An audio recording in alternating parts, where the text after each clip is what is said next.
여러분, 교회는 어떤 곳일까요?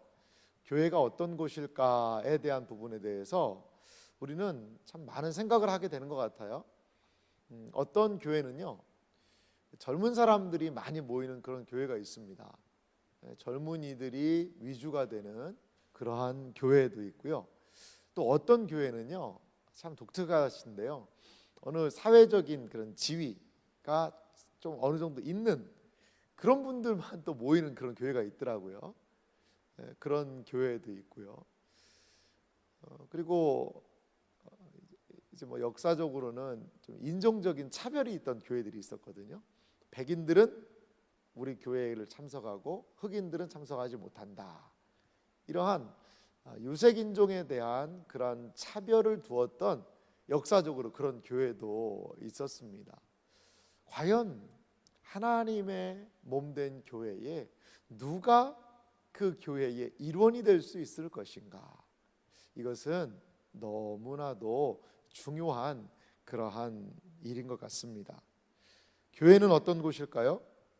어떠한 특수한 계층, 그리고 어느 정도 지위가 있는 사람, 그리고 젊거나 이러한 특수한 계층만이 모여서 공동체를 이루는 것은 교회의 정신과는 맞지 않는 것 같아요. 교회는 모든 계층의 사람들, 가난하건 부유하건 또한 신분이 낮건 신분이 높건 여러 가지 부분의 많은 사람들이 함께 할 수 있는 그러한 곳이 바로 교회다라고 성경이 우리에게 일러주고 있습니다. 사회적으로 차별을 받고 조금은 냉대를 받는 사람들이라 하더라도 교회는 그들을 따뜻하게 맞이해야 되는 것이 교회의 진정한 사명이 아닌가 생각이 듭니다. 왜 그래야 될까요? 왜 그렇게 해야 될까요? 아니, 교회도 덕망이 있고 사회적인 영향력이 있고 그런 사람들이 와서 섬기고 봉사하면 더 힘이 있죠. 그건 사실입니다. 그런 사람들을 아예 부인하고 배척할 수는 없어요.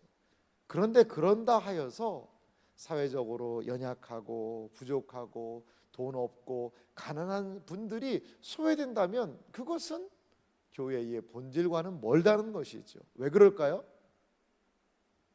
교회가 닮아야 하는 공동체가 있어요. 그것은 이 사회가 아니에요. 교회가 닮아야 하는 것은 하늘입니다. 교회가 닮아야 하는 것은 바로 천국이 과연 어떤 곳일까를 기억하면서 교회는 나아가야 되는 공동체죠. 어떤 사회적인 기준이 이 사회의 시선을 두는 것이 아니라 교회는 천상에, 하나님 나라에, 그리고 천국에 진정한 가치를 두고 천국은 어떤 곳일까? 천국은 누가 들어가는 곳일까를 염두에 두고 천국의 그림자로서 이 땅에 공동체를 펼쳐 나가야 한다는 것이지요. 오늘 예수님께서 보여주신 이 말씀은 과연 누가 하나님의 나라에 참여할 것인가에 대한 예수님을 통한 하나님의 구원의 역사가 무엇인지를 우리에게 보여주고 있습니다. 오늘 본문에 보니까요, 큰 잔치가 이루어진 것을 볼 수가 있어요.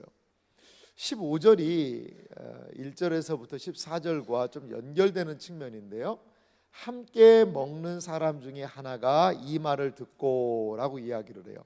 함께 먹는 사람은 누구냐면 14장 1절에 보면 안식일에 예수께서 한 바리새인 지도자의 집에 떡 잡수시러 들어가시니 그들이 엿보고 있더라로 시작을 해요. 그러니까 한 바리새인의 집에 예수님께서 같이 식사 교제를 하셨던 것 같고요. 그 중에 앉은 함께 먹는 사람 중에 하나가 이런 말을 하네요. 듣고 이르되 무릇 하나님의 나라에서 떡을 먹는 자는 복되도다. 유대인들은요, 이런 생각이 있었다고 그래요. 이 종말에 하나님께서 잔치를 베푸신다고 그랬대요. 종말에 세상의 끝날에 하나님이 엄청난 잔치를 베푸시는데 그 하나님이 베푸시는 잔치에 하나님을 믿는 의인들은 참석할 것이다. 그리고 거기에 누가 더 참석하느냐? 믿음의 조상들이 참석한다는 거예요. 그러니까 얼마나 영광일까요? 여러분, 우리가 뭐 이 세상에 살 때도 연예인들만 봐도 마음이 좋지 않습니까? 지나가다가 연예인이 어디 왔는데 얼굴만 봐도 막 마음이, 야, TV에서 보던 사람을 여기서 보네. 유대인들은요, 아브라함을 보고 싶은 거예요. 이삭도 보고 싶고요, 야곱도 보고 싶고요, 엘리야 막 이런 선지자들도 보고 싶고요. 근데 그 종말의 잔치에 하나님께서 큰 잔치를 베푸셔서 거기에 의인들을 초대하시고 조상들과 함께 이 종말의 식사 자리를 참석할 것이다 라는 그런 기대감이 있고요, 소망이 있는 거예요. 그런데 오늘 그것과 유사한 이야기를 예수님이 하세요. 16절은 예수님이 하시는 말씀입니다. 이르시되 어떤 사람이 큰 잔치를 베풀고 많은 사람을 청하였더니, 큰 잔치를 오늘 누가복음 14장은 베풀었다고 이야기를 해요. 그런데 17절에 보면요, 잔치할 시각에 그 청하였던 자들에게 종을 보냈다라고 얘기를 해요. 큰 잔치를 베풀었고요, 많은 사람을 이미 청하였다는 것이죠. 이미 초대장을 다 발부해서 예, 제가 가겠습니다, 예, 제가 가겠습니다, 이런 대답을 받았던 것 같아요. 그래서 이제 시간이 됐으니까 초대에 응했던 사람들을 다 오시라고 그래라, 그리고 종들을 보낸 거예요. 잔치할 시각에 그 청하였던 자들에게 종을 보내어 이르되 오소서, 모든 것이 준비되었나이다.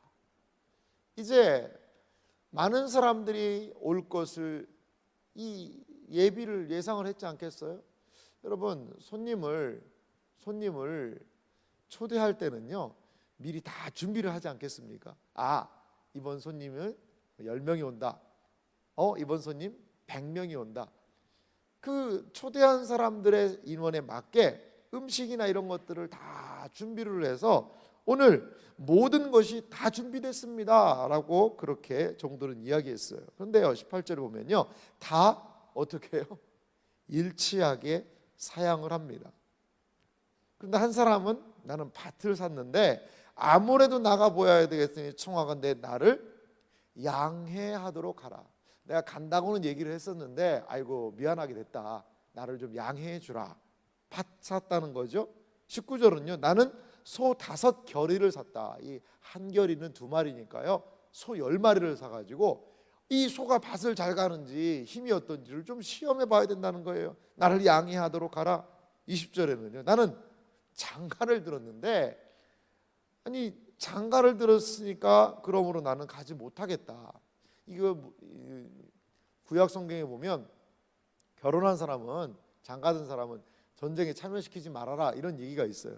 근데 이 전쟁 참석하는 것도 아닌데 이 장가 들었다고 안 간다 그러네요. 이 사람들이 일치하게 사양을 합니다. 일치하게 사양을 하는데 왜 이들은 사양을 할까요? 자신의 목표, 자신의 욕망의 해결을 우선적으로 지금 생각하는 겁니다. 내가 지금 추구하고 내 목표가 있고 내 욕망이 있는데 이런 것들을 좀 먼저 채워야 되겠다는 것이지요. 그렇습니다. 첫 번째 부류의 사람들을, 이 오늘 본문의 첫 번째 부류의 이 사람들은요, 어느 정도 사회적인 다 지위가 있는 사람들이, 위치가 있는 사람들이에요.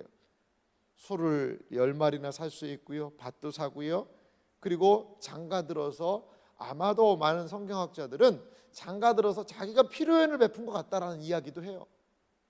이렇게 자기의 욕망에 따라서 초대를 응했던 사람들이지만 지금 가지 않겠다는 것이지요.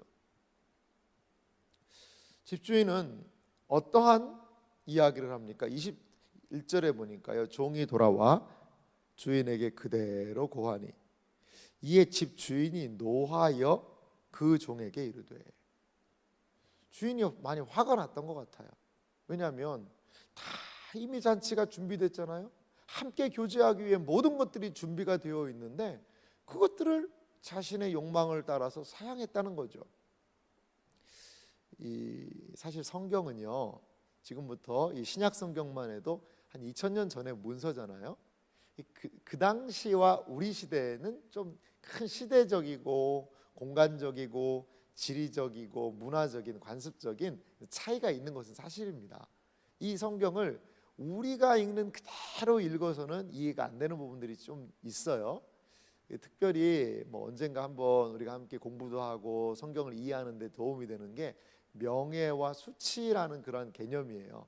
이 고대 근동의 사람들이 가지고 있던 생각이 명예, 그 행동은 명예로운 행동이다. 그 행동은 나한테 수치가 된다. 이 명예와 수치에 따라서 사람들이 행동을 했다는 거예요. 그거를 좀 잘 정리해 놓은 그런 책들도 있는데요. 우리도 옛날에 뭐 옛날이라고 하기도 참 그렇습니다만 우리나라에도 그런 게 있었잖아요. 나그네들을 그래도 좀 대접을 잘 해줘라. 그래서 예전에는 뭐 집에 마실도 많이 가고 집에 이렇게 방문도 하고 그러면 꼭 뭔가를 대접을 하는 게 그게 예의였지 않습니까? 이런 게 성경의 시대에도 있어요. 성경의 사람들한테도. 그래서 지금 이 주인은 수치를 느낀 거거든요. 거기 잔치에 초대가 돼서 가겠다고 그러면 가야 돼요. 이게 명예로운 거예요. 그런데 그것들을 가지 않을 때는요, 이 주인이 상당히 자존심이 상하게 되는 거죠. 이게 수치를 느끼는 거예요. 이 성경에 그거랑 좀 유사한 게 뭐가 있냐면 누가복음에 보면 밤중에 한 친구가 와서 무슨 떡을 좀 달라 이런 이야기가 있잖아요. 그래서 막 밤에 문을 두드리니까 아니 내가 지금 다 자리에 애들하고 식구들하고 다 누워 있고 아니 나는 이제 잠자리에 들었으니까 난 못한다. 그럼 못하는 상황인데 벗댐을 내가 친구 때문에 주는 건 아니라 내가 강청한 때문에 준다 이런 얘기를 하거든요. 그거 뭐냐? 누구든지 나그네가 요청을 하면 줘야 되는 거예요. 그게 그 당시에 이 명예로운 행동이에요. 그걸 안 주면은요 수치가 있는 거예요 나한테. 그래서 명예와 수치라는 그 관념 속에서 이 사람들이 행동하고 있는 그 2000년 전의 모습도 여기서 볼 수가 있어요. 그러니까 이 주인에게 지금 상당히 어떤 부분이죠? 이거는 수치예요. 수치예요. 그런데 또 하나 수치가 있어요. 뭐냐? 나하고 수준이 맞지 않는 사람하고 어울리는 것도 수치예요. 그 당시에는 그랬어요. 그래서 같은 부류의 사람들이 항상 어울렸다는 거죠. 같은 부류의 사람들이. 근데 이 주인의 행동을 보세요. 노해서 뭐라고 얘기합니까? 21절 중 가운데 보면 빨리 시내의 거리와 골목으로 가서 가난한 자들, 몸 불편한 자들, 맹인들, 저는 자들을 데려오라 하니라. 이미 이들이 약속을 깨트려서 이 주인은 수치를 느꼈지만 이제 자기 자신이 함께 어울리기에는 그 당시에서 조금은 눈총이 보일 수 있는 그 사람들, 아니 내가 내 수치를 기꺼이 담당하고 나서도 이들을 내 식사 자리에 초대하겠다는 거죠. 초대하겠다는 거예요. 그래서 그 당시에 소외계층의 많은 사람들이 이 주인의 잔치상에 참여하는 것을 볼 수가 있습니다. 이 말씀은 무엇과 또 연결이 되냐면 어제 본문입니다만 누가복음 14장 13절에 보니까 이런 말씀이 있어요. 잔치를 베풀거든 차라리 가난한 자들과 몸 불편한 자들과 저는 자들과 맹인들을 청하라 라고 어제 본문에서도 이야기한 부분이 있었어요. 이 사람들은 갚을 것이 없기 때문에 너를 복을 빌어줄 거 아니냐라고 이야기한 부분과도 연결됩니다. 그런데요 22절에 보니까 종이 이르되 주인이여 명하신 대로 하였으되 아직도 자리가 있나이다. 그러자 23절에요 주인이 종에게 이르되 길과 산 울타리 가로 나가서 사람을 강권하여 데려다가 내 집을 채우라.